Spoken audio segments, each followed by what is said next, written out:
Hello everybody, and I am Veronique, Veronique or Veronique. I live in Peru and I am a theremin player, and so I'm so glad to have this opportunity to make you know a little more about me.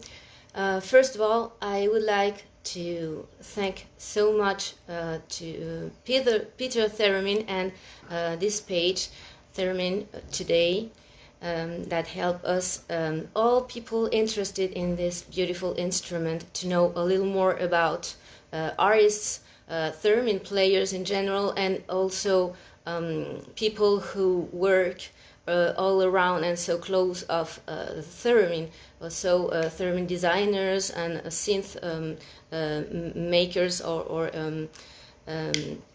people who have technical support all around this magical and so peculiar instrument that we all love, that is the theremin.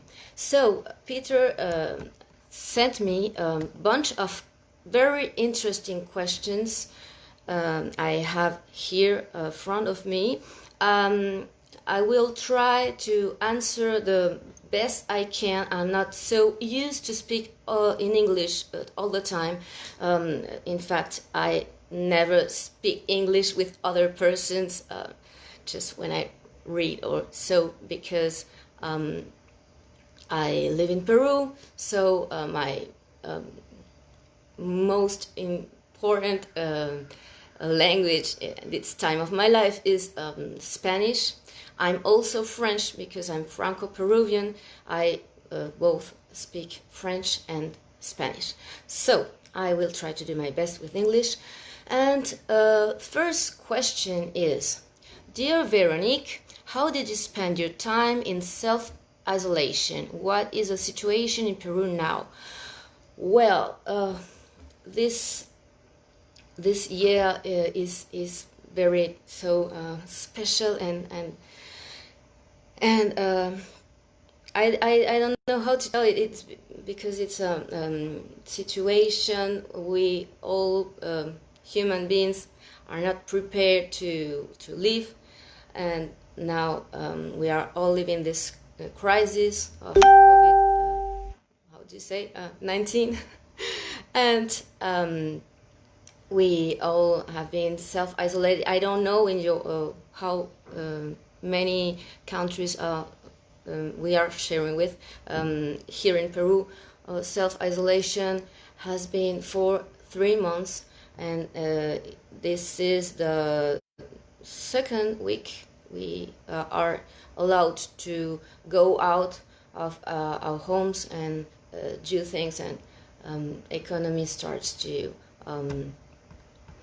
start over again, and activities in general are sort of gradual, and I've been locked at home just like you, and my time is spent between music, of course.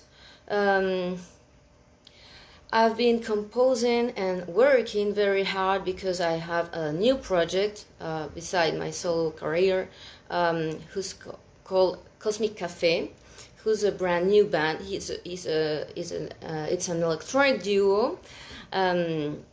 Me along with Dante Gonzalez, who's my partner in this musical adventure. I play the theremins. I sing because I'm also a singer. I write lyrics, and he's a specialist in synthesizers and electronic music, based on hardware and also software. But so we've got this brand new project. Beside it, I also have been interested in learning how to sing better, and also improving my theremin skills, because I like to do this kind of experiments to put the theremin a step forward in this and his abilities, because it's known like an electronic instrument, and I would like to show how it's so close to the voice because of its expressive potential. And that's what one of the things I like the most with my instrument. I've been working on it.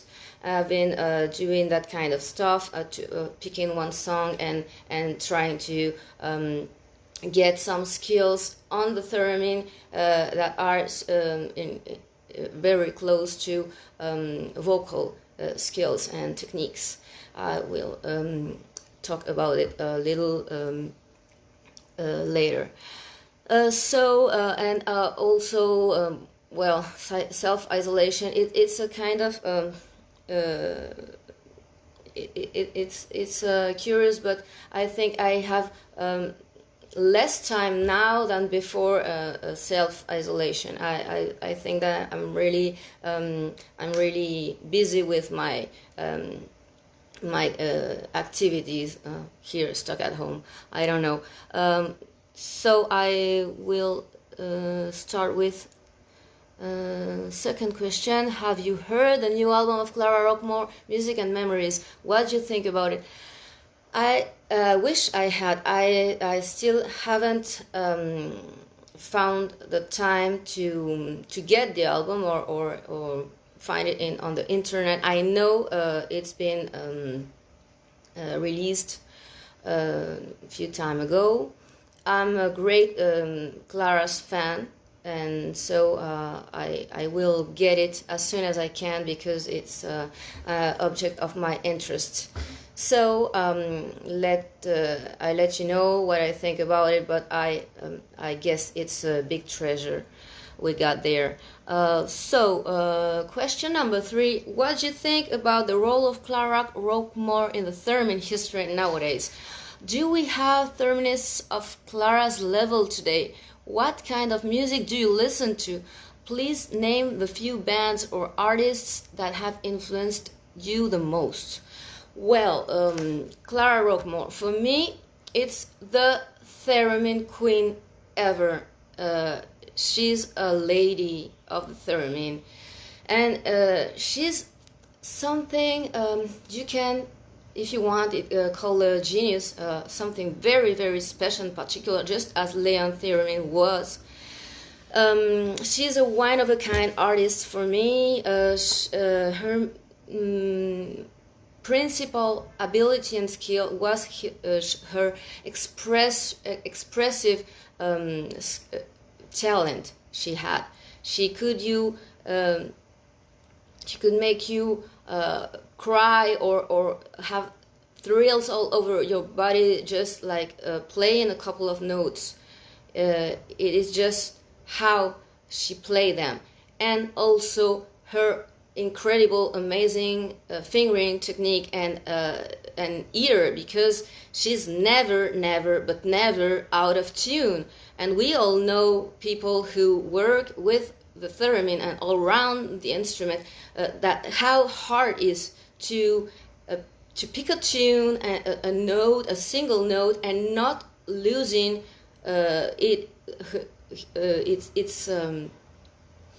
its accuracy. It's very, very hard to be in tune all the time.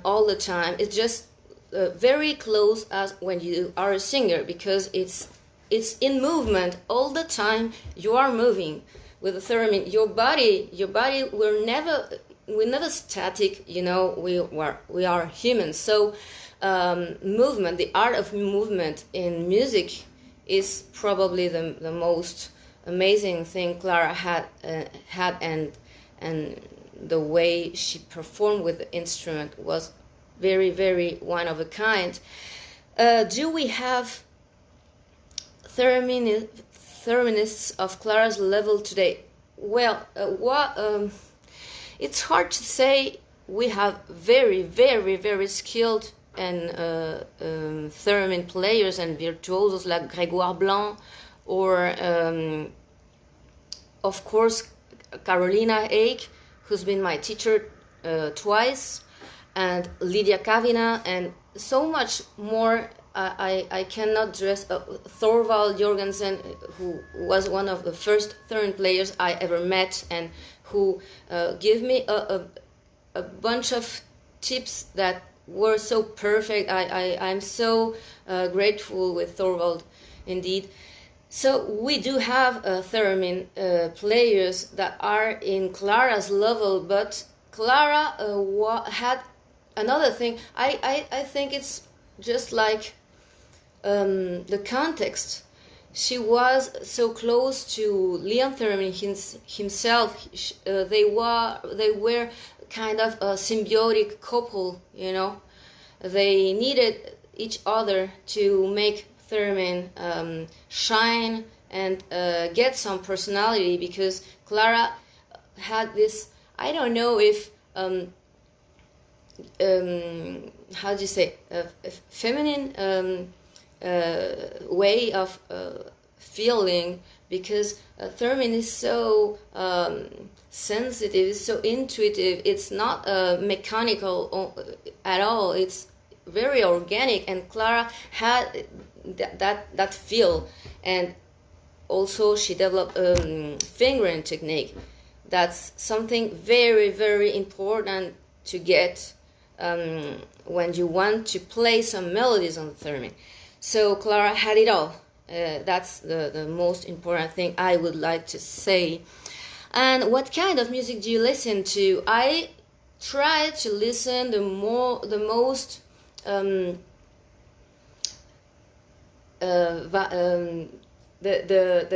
greatest variety of music. I sometimes I think in French or in Spanish, and it's kind of hard. So I beg your patience. I listen to rock. I'm a rocker. I'm a rock and roller girl. That's my in my heart. But I started to listen to music when I was very, very young. I started with classical music, so I listened to Chopin, to Mozart, and Beethoven, and Tchaikovsky, who's one of my favorite composers, actually. And then I start to investigate a little more. So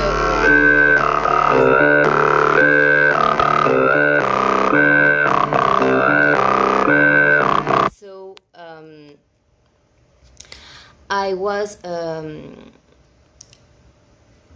was starting to listen to other music when I was a teenager. So I start listening to electronic music, techno music, hip hop, and rock and pop music.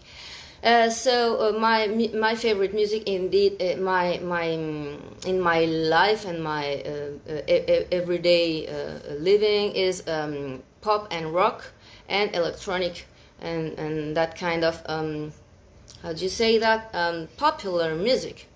A few bands of artists that have influenced me the most. It's very eclectic. I'm a huge admirer of people who like to show some evolution and changes across their career, the musical career, just like Madonna, David Bowie, Björk, and Beck, and people like are very versatile, very eclectic, very chameleonic sometimes. That's for solo artists, but I'm a rocker. I just told you, and so one of my greatest bands were AC/DC when I was young. So I'm still a fan of AC/DC, and some rock and metal bands, and not only that kind of rock, because I told you that I listen to so much music. I also listen to other genres, just like tropical music, I don't know, salsa, son, cumbia, and that kind of rhythms, and that I didn't listen to when I was younger. And now I try to listen to all the music I can, because I believe that being an artist, and in particular a musician, you are really you must listen to the wider variety of genres, of musical genres. Hello everybody. I will try to finish that question. Please name few band of art. Rock and roll bands. I just mentioned AC/DC, but also Pixies, and I forgot Serge Gainsbourg is one of my French composers and performers I like the most, and just because of what I told you before, is eclectic and exquisite taste of musics in general. So I really love to walk across musical genres and mix them up depending on my daily mood or my own personality. It's important to me to do or listen to music that fits me the most. That's all. So question number 4. There are many Theremin videos, but not all videos are becoming popular among internet audiences. What do you think of the Mézergue phenomenon and his Theremin approach? Well, that's make me laugh a lot, because we all Theremin players are actually being bumped by these viral Mézergue videos. It's a French dude that have an electronic setup with Theremin, an Etherwave plus Theremin, who has CD and gate output, so we are able to control another analogic synth instruments just with the Theremins. So this guy likes to make a lot of, groovy beats and techno tunes that are very I don't know, it sounds very funny, and the videos are so viral just because he has a kind of crazy movements, but and he's actually launching beats and making some sounds and crazy noises with an analogic synth. He's controlling by his Theremin, and it looks just like crazy stuff. It's kind of funny, but the truth here is that people that never have seen a Theremin in action, people who don't know how a Theremin works and what's for and what it's a Theremin.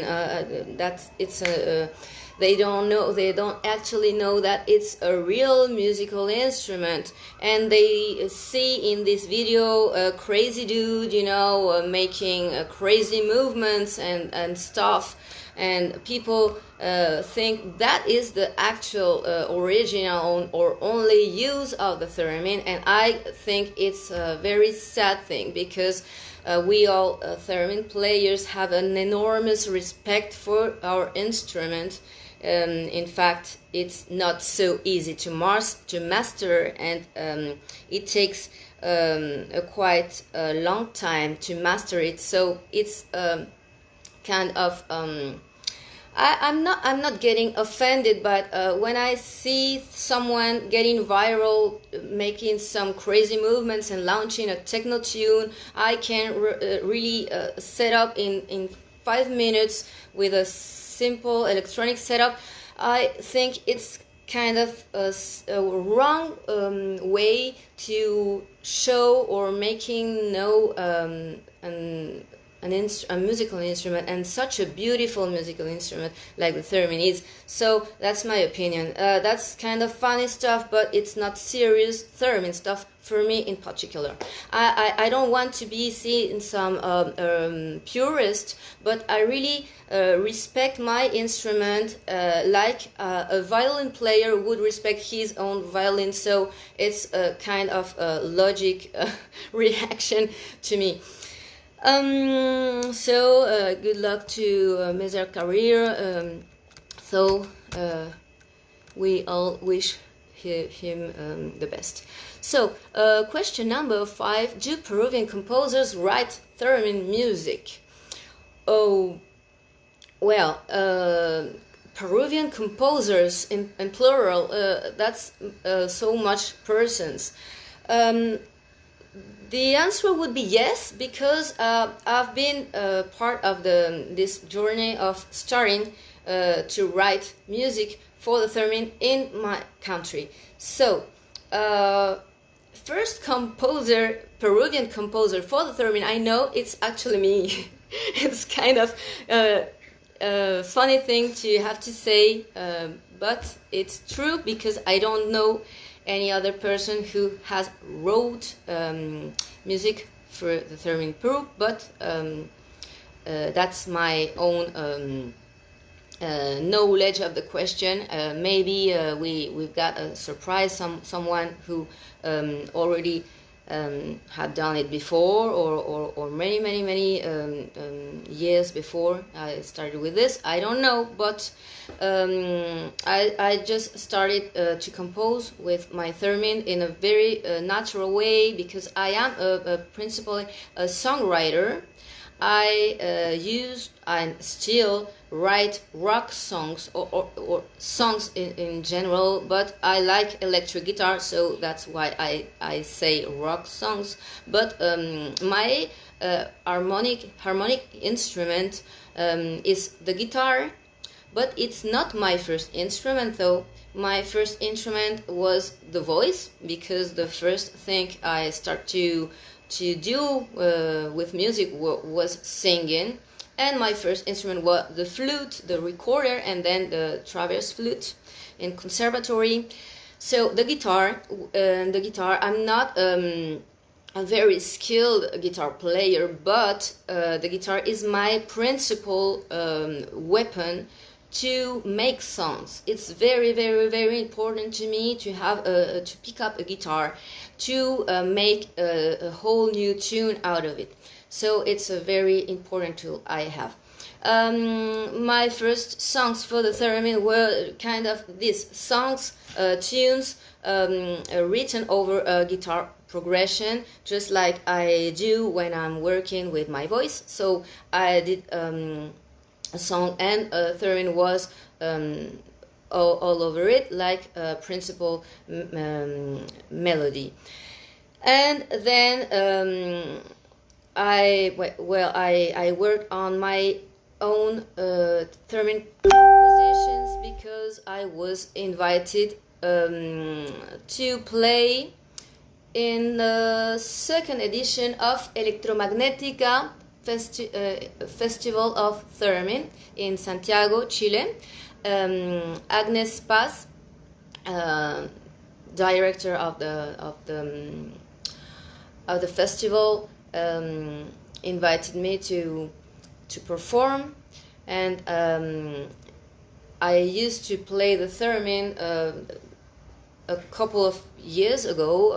It was I guess I had several years playing the theremin, but what I did was principally play with others in other projects and other people projects, or bands, or ensembles, and things like that. So I didn't have written my own theremin repertoire. So I took the challenge and said I will write my own music to perform with my theremin. So thank to Agnes very much, because it was the seed to write my own theremin music, who a couple of years after that evolved to my theremin album called Anomala, who's been released in 2017. Then a friend of mine, who's a classical academic composer, composed the first Peruvian theremin concert for theremin and orchestra. It was my very, very, very first time performing with a symphonic orchestra. It was incredible thing. And then to the next points, we have some of the next questions. I will talk you a little more about how I have been for years the only theremin performer and in a professional way in my country. So it was a whole incredible story, plenty of errors, mistakes, and anecdotic facts that really helped me to grow with my instrument, to grow up in my skills, in my musical skills, in my emotional and empiric logic to approach the theremin performing, and also to build my or arrange my own theremin technique. So this friend of mine is one of the other theremin composers I know, so it's me and my friend, and I don't know any other Peruvian theremin composer. What is your biggest mistake? Question number 6. My biggest mistake in my work with theremin. At what point did you understand it, and how did you fix it? That's just the question I wanted to answer to. My biggest mistake was just when, in some way, it was also one of the best opportunities. My biggest mistake was being alone and not having a formal theremin teacher. So I've been just left alone and just a kind of freestyle performer since 2008. That was the year I started with the incredible, amazing journey with the theremin. I ordered my Etherwave standard, who's standing here before me, and I didn't have a teacher at all. I used to Google and YouTube search. I found, of course, Thomas Grillo tutorials and Carolina Aix, who's one of the clearest teachers ever met. She's crystal clear in his performing, and in her performing, and in her explaining theremin mechanics and fundamentals. And indeed, she was actually my first formal theremin teacher. When I traveled to Chile for the second times after the festival, I traveled to Santiago back to my first theremin academy with Carolina. So that's the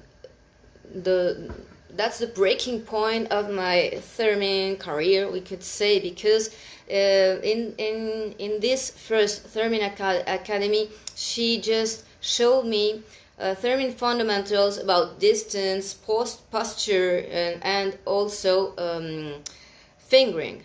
So Carolina works with 8-position fingering that really was a a brutal change in my way of understanding that instrument. Before that, I was very empiric, very organic, very it was just like guessing all the time where the notes are and where what you are really doing with notes and pitch in general.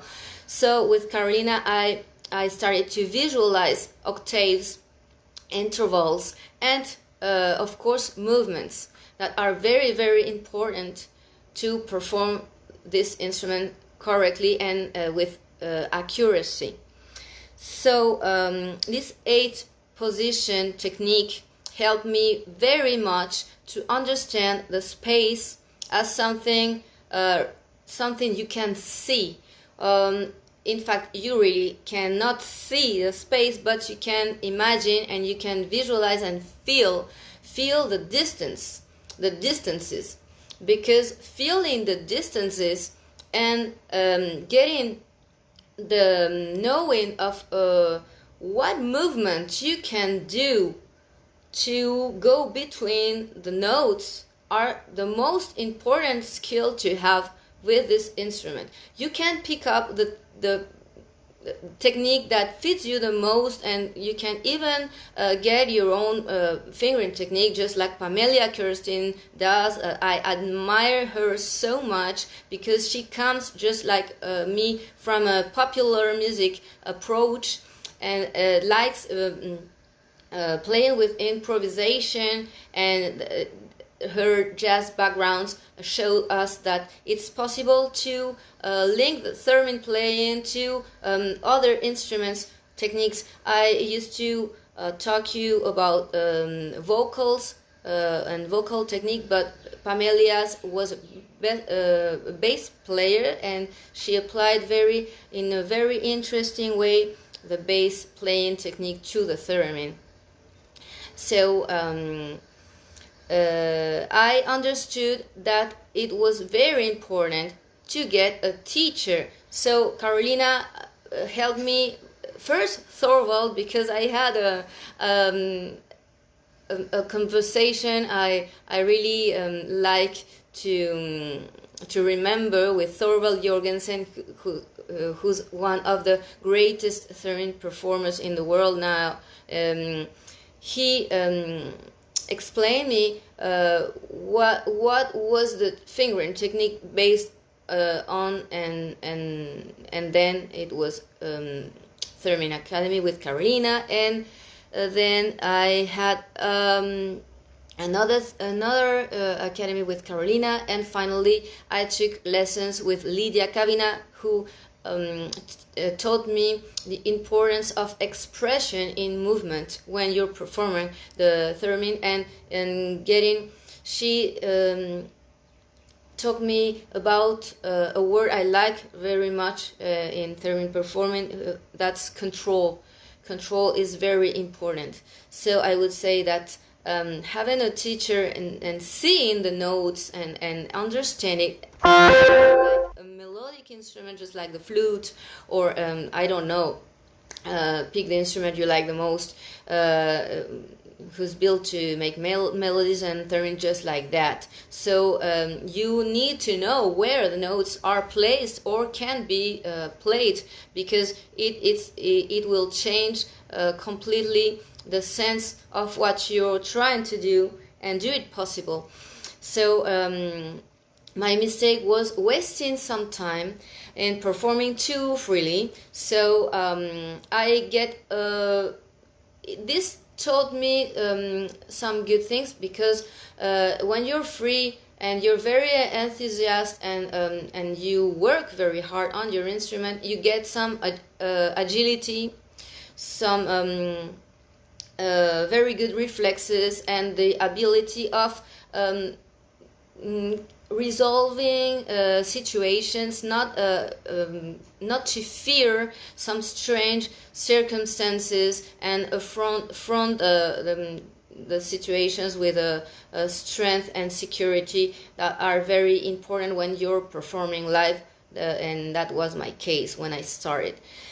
So I will now answer Russian people questions that are Peter Theremin's Theremin pupils and students. So it's a very emotional thing to answer their questions now. I will start I will start with the questions of Mashinka. Your theremin research is related to the development of a more vocal performing technique for the theremin. Could you please tell about your theremin approach? Well, I was just talking about that. I am a singer, so popular music singer, not a lyric singer, but I found that the theremin have something very, very particular in common with the human voice. It's not only the timbre of the sound that can be set up in a way that's very, very close to the human voice sound. But both the theremin and the voice are instruments. You cannot see or touch anything to make they sound, to make they produce the sound we are working with. So when I'm singing, I'm actually moving between different pitches, and I'm not seeing anything of what I'm doing. I'm just feeling my body, my head, my throat, my chest, and all my body in general is feeling what I'm singing. And that's the reason I can develop some skills and vocal techniques, because I'm controlling my body. My entire body is important when singing. And so with the theremin. So when you're moving with the theremin, you're actually doing very sensitive, sensorial, I don't know how to say it in English, but very organic. You're feeling with your body what you're producing when creating sound. And that's not what you do when you're, I don't know, creating a whole new sound on a synthesizer, for example. When you're performing with a theremin, you're moving, and that movement, that speed, and that way that you move is the most important thing to produce not only the sound but music. Because the sound is one thing. You can produce a sound, and your cat can also produce the same sound. But music is the way you connect between your movements and the way you feel them and connect them to produce some emotions. So that's the most interesting part to me in the theremin approach, because it's very personal. It's very, very personal, just like when you hear to someone who's singing, and his voice and his way of singing is very, very different to any other person, and so on. And that's not because of technical skills only. It's the whole thing. You're part of the instrument. So that's my vocal approach with the theremin. I like to do that exercise to pick up a song, a well-known song, like, I don't know, a song that you can actually listen in any place, very famous tunes and that. And so you pick up your instrument, your theremin, and you try to reproduce some things that the singer does, that are essential to recognize the tune, the melody, the feeling, the mood, and the way that song is finally built upon. So that's my theremin approach. I'm very curious. I'm very motivated by vocal research, and also the same with the theremin, so I try to make them connect in my world because I am a singer. I like to perform singing or playing the guitar or not, but singing and playing the theremin in the same way. I would like make them connect in that melodic way in the music I write or perform. Other question: you are the only theremin teacher in Peru. What do you like more, to teach or perform? How do you find the balance? I am actually the only theremin teacher in Peru. That I can assure you, that's true. I know that there is some people having a theremin between the instrument setups or collections, but every single person that had to ask for theremin lessons written to me, because there's no other musical option in my country. I am a great theremin enthusiast and passionate, so I have made the research of looking for musicians and performers who work with the theremin. So if they were other theremin players, thereminists, or theremin teachers, I would know that because I'm always connecting. I have a Facebook group in that's called Theremin en el Perú. And I try to work on the theremin diffusion in my country, so I'm very I wonder why there is no other people doing what I am actually trying to do.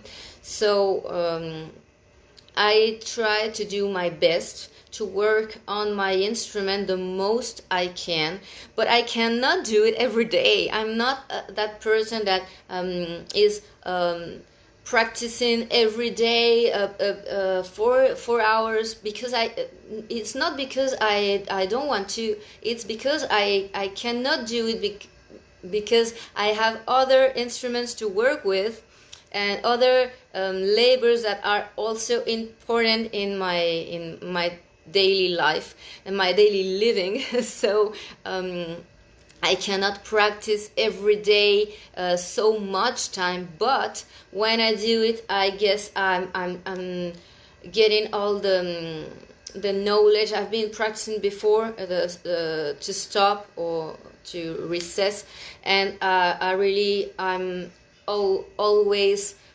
working and on technical improvements. So it's important to me to connect also with the other musical work I do, with the voice, with my songs, with musical production, and so on, because that connects directly with my work with the theremin. So I guess I'm also in movement, and that's also good to my relationship with my instrument. I like to perform very much because I am a rock performer. I like to be live with my guitar, with my songs, with singing to people, and of course playing the theremin in that journey and in that thing I love so much, that's performing live. But I like to teach very much. It's something I didn't plan, but when I start to play the theremin, people start to get interested by the things they saw me playing. So people start to ask me to teach them how to play the theremin. Some people with the theremin, and some people who wanted to purchase their first theremin and asked me for theremin lessons. And I found that teaching, it's a very good thing, because it teaches you while you're teaching to others. You learn very much while teaching. It kind of sounds contradictory, but it's not. You really learn a lot and confirm your abilities and technical skills when teaching to others, because there's a connection, there's a movement from you to another person. You're being someone who's showing a whole new universe, and you're sharing something very important with another person. So teaching is something very beautiful, and also if you really like to teach, because you gotta like it and be very patient. For me, it's a way of being a better person, working on my patience, on my ability to understand the other, understand the person is the person's profile and all that, and to try to do your best to show your knowledge and pass it to the other person the best way you can, and depending on the other person needs and own abilities and all that. It's kind of magic teaching. I like it very much. What is my favorite theremin music? Well, actually, that's my favorite theremin music. I really love this album. I ordered it when it was released, Theremin 100, and there are so incredible theremin artists featured in that album. My favorites on my favorite tracks in this LP album are of course Lydia Kavina, Dorit Chrysler, and also I like Peg Ming with Thera Exotica, and well, we have a bunch of amazing artists: Grégoire Blanc, Japan Theremin Old School with Masami Takeuchi, Charlie Draper, and also Terminal C. Well, I like that kind of theremin work that are original theremin compositions that are very eclectic. They move between musical genres. I consider theremin, it's an instrument that one of his principal characteristics is to be versatile. Well played theremin can fit in almost any musical style and it will be perfect. That really depends on the performer, and it really depends on the taste of the performer and the instrument. If you got an instrument just like the Moog Etherwave or that kind of two antenna models, I guess you can play almost anything if you really work on being good, an expressive performer. So my favorite music for the theremin is music that talks to me, just like, a little person. I like performers who make their theremin talk to you, just like it was a kind of tiny animal or person that it's telling you things, just like a singer. So that's my favorite theremin music. And there's another theremin performer in Spain who Javier Diaz, who is specialized in the exotica, and I like very much that kind of style with theremin. I find it such a nice combination. Another question, what is important to understand for the composer when he begins to compose for the theremin? Well, first thing is that the theremin is electronic, is an electronic instrument, so it works with electricity. It works with oscillators, just like the synth.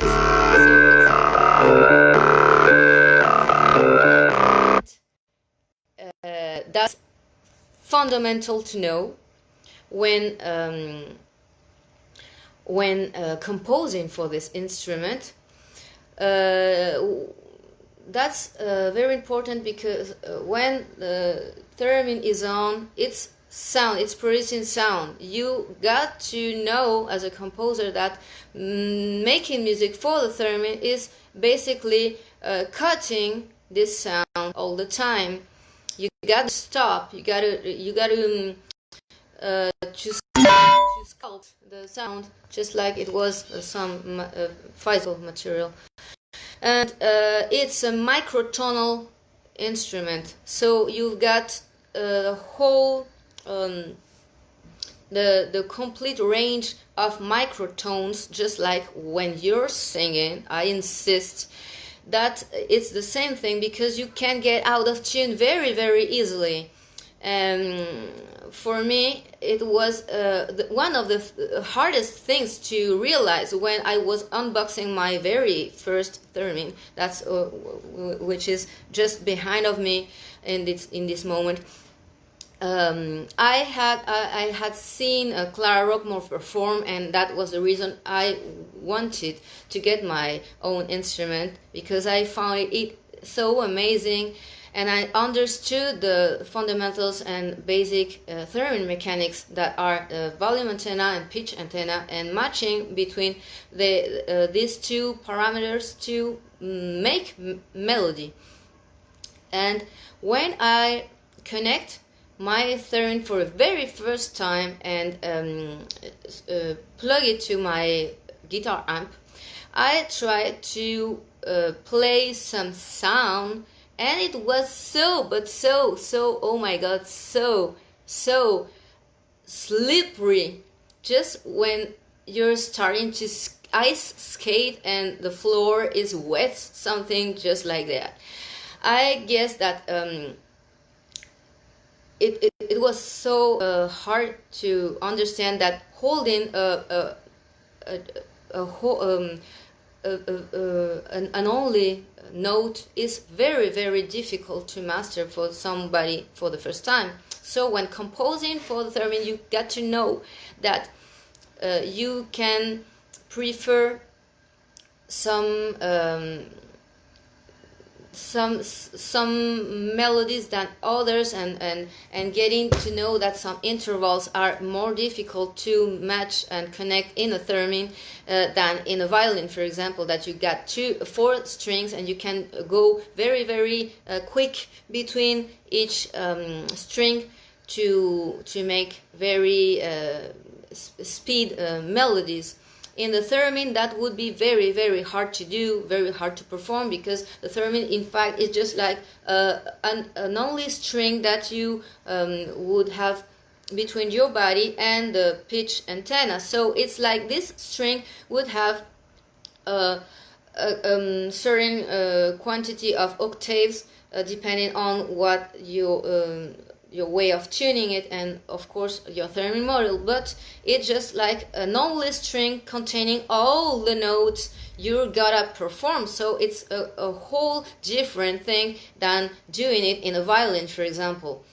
And very, very quick movements, rhythmic movements are this left antenna, left hand job, who's very, very hard to master the first year of performing and learning the instrument. I consider that the first thing to know is mastering a single note, and then eventually matching it in intervals and having a melodic panorama, and then you start to work with that hand. That's, for me, perhaps the most important hand between the both you have, because it's just like the right hand when playing the guitar. And when I'm a rhythm guitar player, so I know that mastering my right hand is much more important or difficult than finding the notes on the fretboard of my guitar.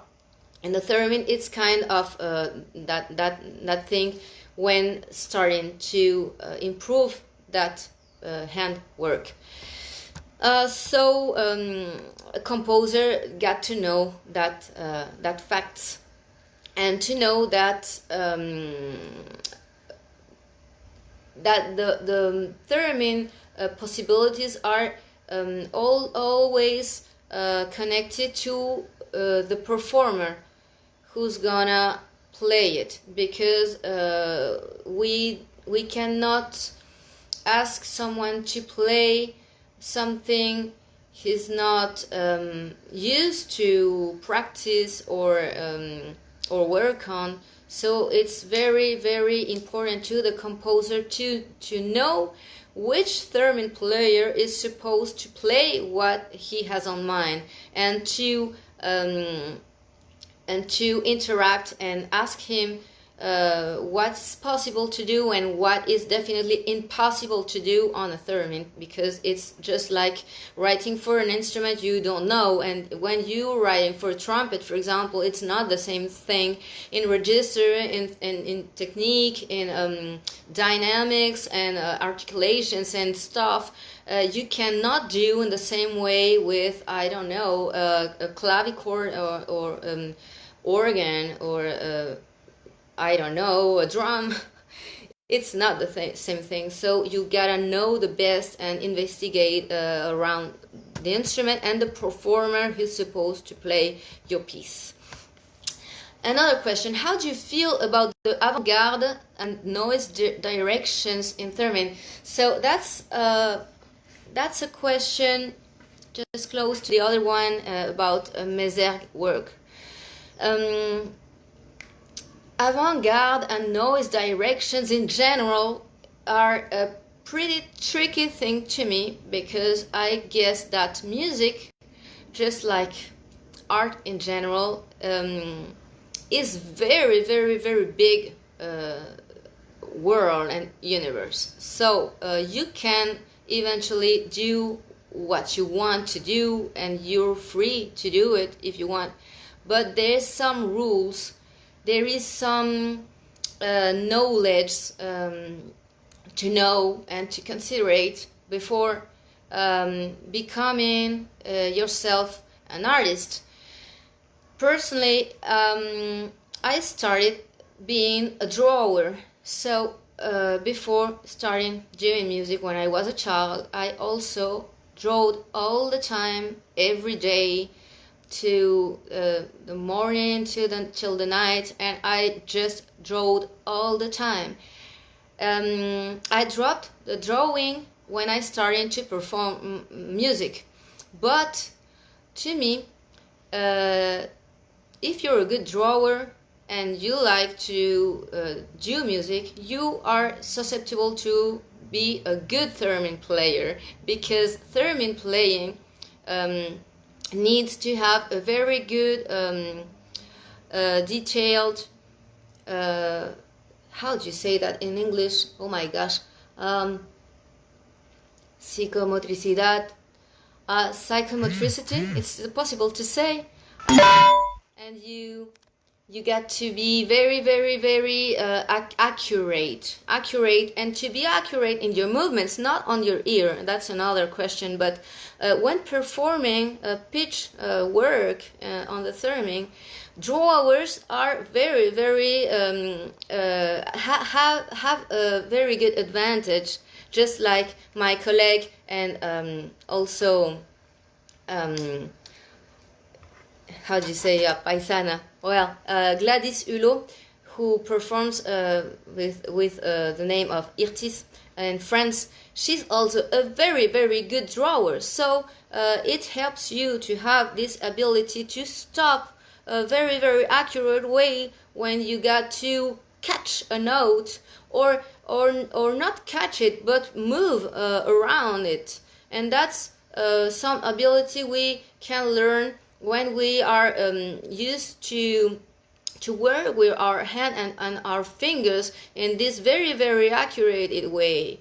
So when you're familiar to the pencil and to the pen and that kind of stuff, and working with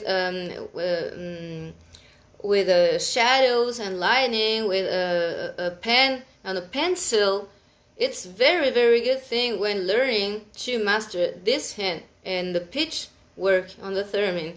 It's a good thing to know. I've discovered it. Nobody told me that, but it was my personal background. I'm also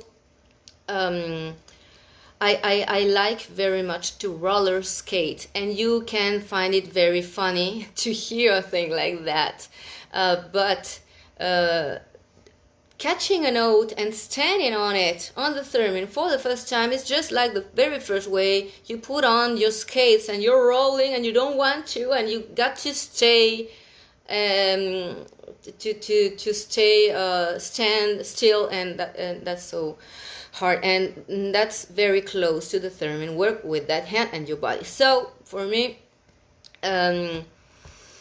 it's avant-garde. It's so I don't know. It's just like doing a drawing with aleatory movements and not caring of drawing techniques and learning about it. It's kind of a good thing to have some fun and experience the spontaneous thing that can happen when doing something with your instrument. You can also do it with the voice, with the violin, with anything you want, but I prefer to learn my instrument the classic way, because for me the theremin, it's just like if I had picked up the violin instead. I love his melodic expression possibility. So making noise and avant-garde work in that way of referring of avant-garde, like noisy stuff and crazy stuff, and that I started to do this when I was first performing live with my theremin, and I didn't have any fingering technique at all. It was just brand new. So I was invited by rock bands to do some stuff and noisy arrangement and woo, and that was okay, but I guess that it's very poor in comparison of what you really need to do with an instrument like this. Which fact in the history of theremin is most inspiring to you? It's incredible because it's one of the first electronic instruments in a moment that electricity was the new thing in the world. It was just like the internet now. So theremin is just like crazy because it's seen like a kind of magical design. Hello. It's just a kind of incredible design. You have only two parameters and you do some complete music, just like singing, just like making music out of the air, and well, it doesn't work like that, but it's seen, it looks just like magic. And it's not. It's just an electronic device, very well designed, and it's genius stuff. And so the most inspiring thing to me is that it is so amazing. Like the first day Leon Theremin showed it us to the world, and it's hola. Well, that's incredible to me. What advice would you give to theremin beginners? Well, I'd like to say, when you first want to play the theremin, as a teacher, I ask two things. First thing, what do you want to do with the theremin? What is what you like of the theremin. What is what you like and what is what you want to do with the theremin. It's the thing to me. And then I would quickly discover if this person wants really to do some music, some serious music with the instrument, or if this person just wants to get fun and have some a good time, making some crazy noises and stuff. If that's the case, I try to make this person understand that there's a little more than that can be discovered and enjoyed with a theremin, and that's the way, the proper way to understand the instrument. And if you're gonna have a model just like Moog Etherwave theremin or Moog Thermini, who featured two antennas, it's important to know that you got two antennas basically to play melodies. So if you got a two antenna theremin, it's really sad if you don't play some melodies with it, because it's not necessary to have an instrument like these models to do only noisy stuff. It's kind of it's like you buy a violin and finally you're gonna smash it against the table to get some percussive sounds and that, and I would prefer not purchasing a violin for that. And so that's my approach, and my advice would be, if that person finally wants to learn how to play properly melodies on the theremin, it would be, first, be patient. Be patient, because you won't master it in 1 week or 1 month, and maybe even not in 1 year. So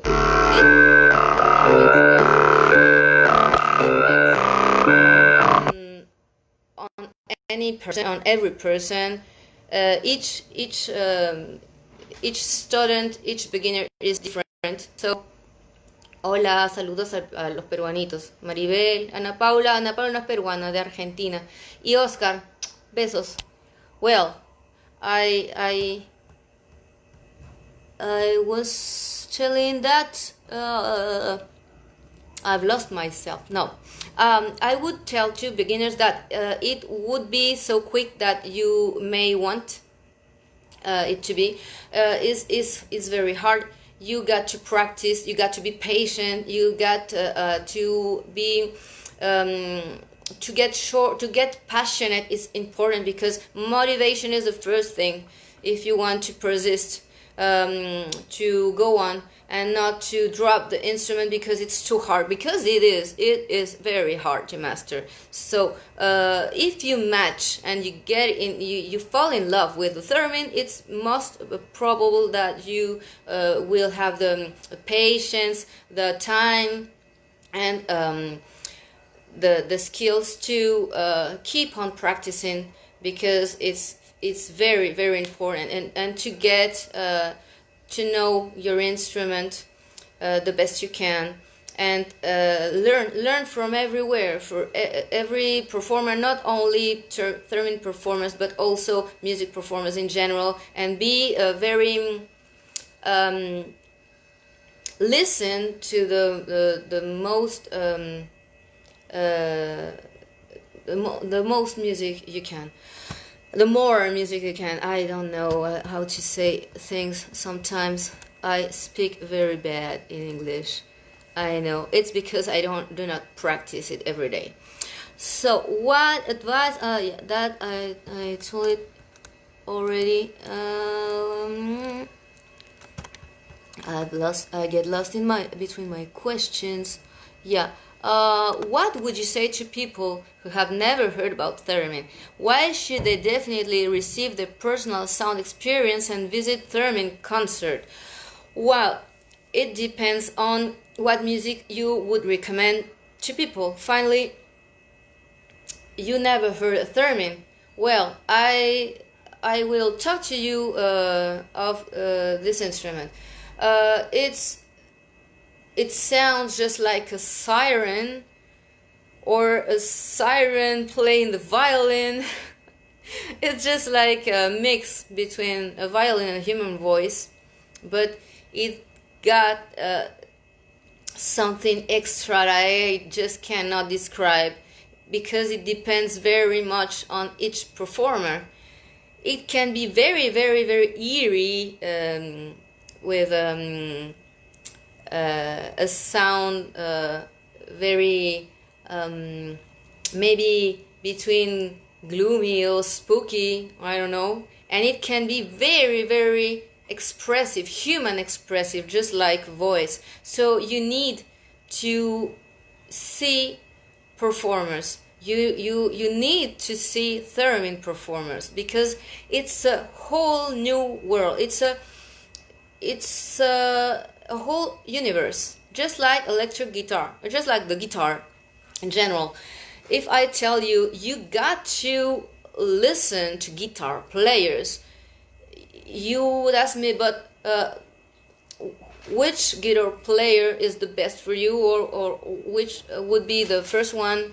And it's impossible. It's impossible to say. It's a whole vast universe. So with the theremin, I guess that there's so different ways to perform, to master it. So it's a whole universe you need to explore, you need to know. So now Irina's questions. Dear Veronique, could you please share could you please share your theremin story with us? Where and when did you get introduced to the instrument? What impressed you the most about the theremin when you heard it for the first time? Excellent question. I love this question. Well, I'll try to make it short, because it's the story of my 10 past years of my life. So first time I heard about a theremin, just like there's an instrument called the theremin, or what that crazy sound? That's a theremin. So it was in some music records. I remember I knew about the theremin for the first time when listening to the Beach Boys and Good Vibrations. It's actually not played by a real theremin. It's actually a tangerine, but I asked, or someone told me that sound, that crazy distinctive sound of this very song, it's a theremin. And I was just like, oh, okay, it sounds just like crazy stuff. And then I also used to listen that crazy theremin sound in cartoons, the moment when the vampire or the UFO and as the extraterrestrial stuff and appeared on the cartoon, and there was a theremin spooky sound, just like a woo, and that was this is theremin once again. And I discovered that one of my favorite rock bands, the Pixies, featured a theremin in one of their songs, in a couple of songs in fact, but Velouria was a tune that has a very nice spooky theremin arrangement. And by these days I only guessed that the theremin was kind of electronic device, just like a pod, that you move around, and probably gets light built in, and just like crazy stuff to do that spooky arrangements in songs and stuff. And it would be crazy to see it one for real. I didn't saw a theremin till I saw the movie, the documental called Theremin: An Electronic Odyssey by Steve Martin. And that documentary changed my whole life in a way it just couldn't imagine. It was very. I saw that film, and when seeing the first scene when Clara Rockmore appears and performs with her own Lev Theremin built theremin.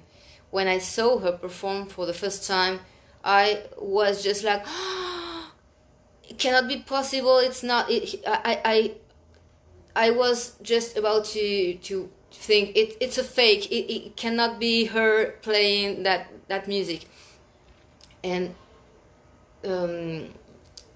I continue to see her playing, and I couldn't believe it was real. And I realized that that was the instrument, and I understood immediately what was happening. And when I really start to look at what she was doing with her body, her hands, I understood how the fundamentals, dynamics, and techniques of the instrument were like. So I immediately was just like, I need this in my life now. I want it now. And I was just like looking in Google and YouTube and making searches of what theremin models and when what stores and how are the prices and all I wanted to know and I needed to know to get my so that impressed me so much to see Clara Rockmore perform. Yes, I needed to get my own theremin and learn how to play it. And fortunately for me, I already had no knowledge of some musical instruments before, so it was a little easier to be in front of that kind of wild animal. And that was my experience. I was very impressed. First time it was just like skating on slippery floor for me. How long did it take for you to learn how to properly play your first musical composition on a theremin? It took me a while. Well, my first composition wasn't so demanding.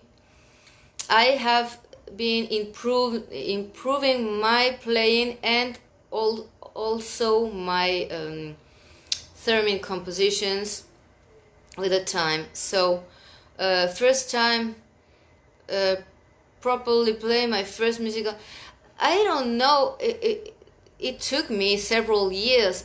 I was constantly performing with artists and doing things that wasn't so demanding on the technique. So I did things just like spooky things and effects and crazy sounds. But each time I tried to do some little interesting melodies, because my heart and my feeling was to work on that path, on that way of playing some melodic stuff. So I tried to do 3 notes melodies, or then it was 4 or 5 notes and so on.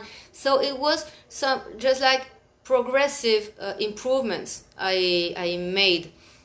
My first musical composition, it was in 2011 maybe, I don't know, and I didn't have to perform it live much times, but it wasn't so demanding perhaps as the things I perform now. So the first way I properly play a melody, it probably was the second or third year playing the theremin, but in a progressive way. Another question: how long did it take for you to learn how to no, that's the same question. I beg your pardon. What are some key skills and techniques you have learned or developed that are helpful to you when playing the theremin? I would say a couple of things. The first is that you got to get to control your body and your movement, and that's very, very close to skate. To ice or roller skate, it's the same, because you got to control your body and your weight and your movements to do exactly what you want and need to do in the moment that you need it or want it. So with a good control of your body, if you move, it's okay just if you want the sound to move, but it's not okay to move if you don't need the sound to move. So it's just like controlling your movements. It doesn't matter which technique you prefer to perform and to finger, but the most important thing is to control, to have a good control of yourself and of what you want. You got to know exactly what you want, what sound and what expression you need to create in order to do it properly with your body. And the other is very important too. When I first understood about fingering technique with Thorvald and Carolina at first time, the first time she showed me the concept of positions. It's one technique, it's not the only technique, but I find this technique, this 8 position technique, very helpful to me, because it helped me to visualize the fretboard or the keyboard in the air, so I can feel and know where the notes are, just like I know which movement I would prefer to do, so I can reach the note I'm wanting to reach. So that 8 position, it's very good to me to understand and also to teach others, especially if we're dealing with other musicians that got the concept of intervals. If you got an interval concept based on 8 positions, you can define what an octave is, and what a fifth is, and what a third is, and so on. So each position is very visual to people who already know about musical intervals. So I love Carolina's stuff and Carolina's way of teaching, just for that, for the 8 step fingering technique. That is very helpful, and the movement and the control of movement, because all in theremin is based about it's about moving, and also it's a magic in all that. Another question, Mauritius: who is your favorite Russian composer? Tchaikovsky. It's my, I have something very particular, very I love his way of tracing melodies. It's very important for me, the melody, no matter the style or musical genre, the melody for me is the most important thing in music. So Tchaikovsky has, just like Ennio Morricone, is a kind of composer who bases his art upon melody and also orchestration.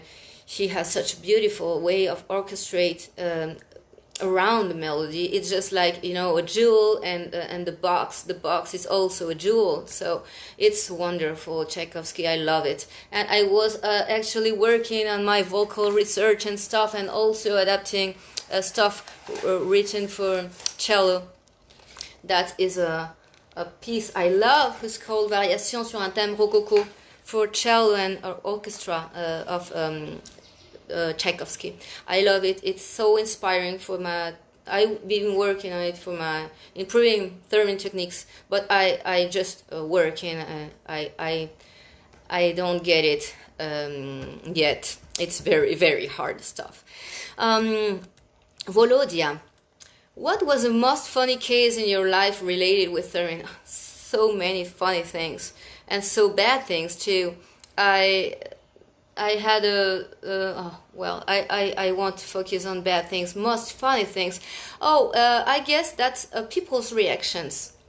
When people see you performing and then they come to you after the show and you're packing your stuff and you listen comments just like enthusiasts or amazed people who wonder what the hell they saw and they ask you things just like I get it, where is the string you were playing upon? And I just like what string? It doesn't have any string. It's just an antenna. I'm moving.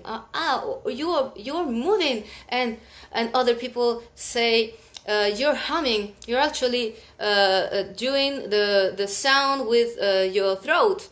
I got a comment in a YouTube video who told something like, I see that his neck is moving. She's doing that with her voice, just like ventriloque stuff. I was humming all the time, and I was moving to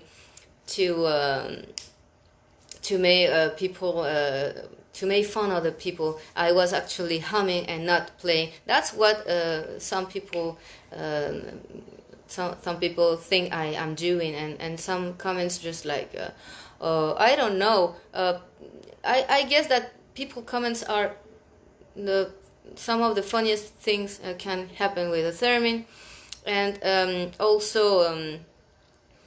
The faces of the people when they really understand or get what is going on with that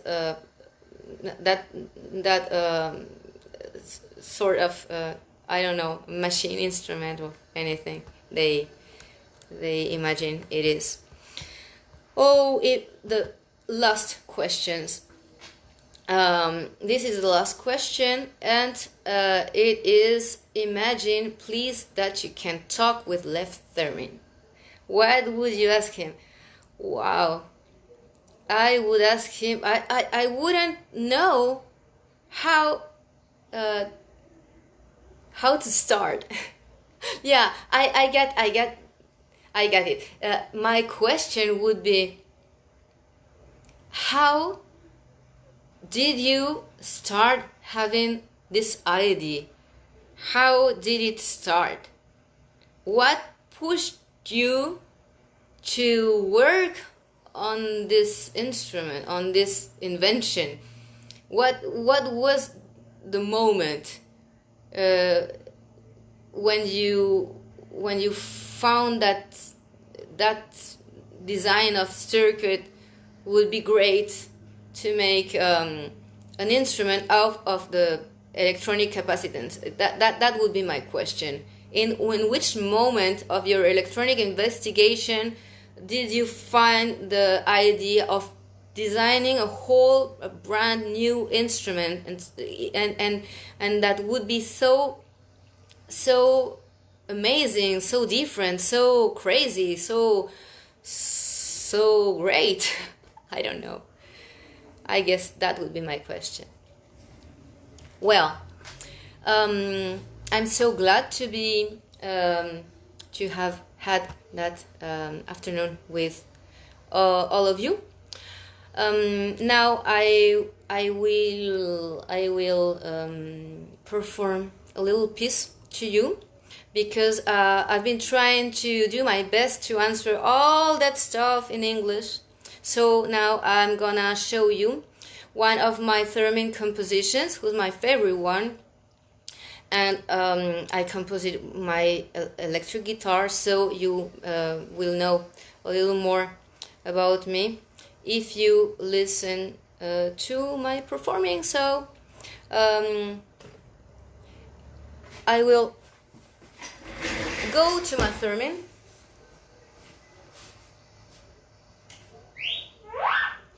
That's actually my first theremin. That's an Etherwave standard theremin.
Well, thank you very much. That song's called Anomala. It's in my theremin album. You can find it on Bandcamp, and I wish you a good night, good afternoon. See you soon. You can find me on Facebook like Veronique, página oficial, Veronique Oficial. See you soon. All the best for you.